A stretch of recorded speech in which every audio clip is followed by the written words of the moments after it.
Hi. About 27 years ago, I was at home on maternity leave when our oldest daughter was born. And while at home on maternity leave, I was watching an episode of Oprah. And on this episode of Oprah, she was interviewing Dr. Daniel Goleman. And Dr. Goleman was talking about something called emotional intelligence. And in hearing this and what Dr. Goleman had to say, it changed my world. I worked in corporate training, human resources, and I would see constantly how people on the other side of the table, managers, employees, would often struggle with how they handled conflict, how they were making decisions, their communication skills, how they were able to influence other people.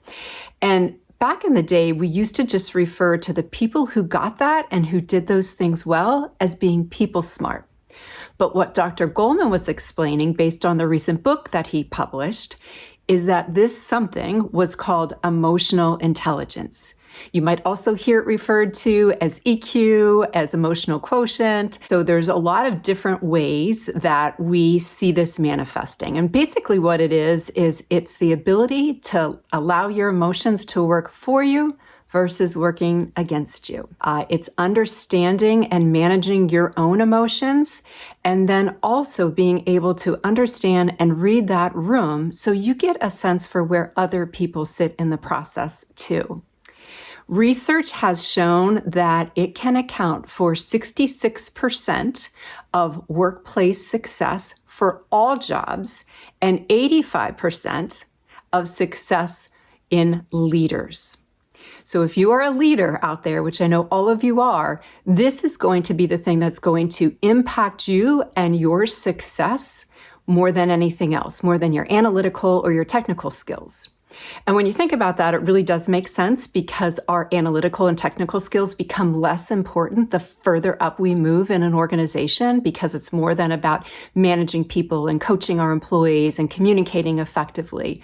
So this set of skills and the ability to adapt and adjust your connections with other people is going to be really important. And that comes down to your emotional intelligence.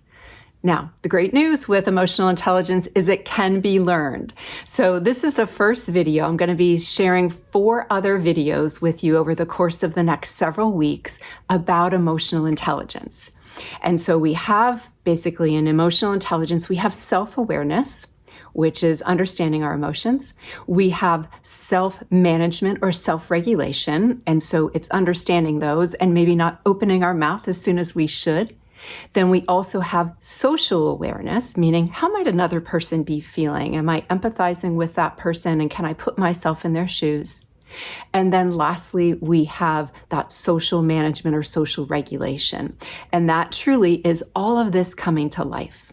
So I'm going to be talking about these things, and I look forward to having you learn, as I learn every time I talk about this, about emotional intelligence, because it's going to have such a huge impact on your career and who you are.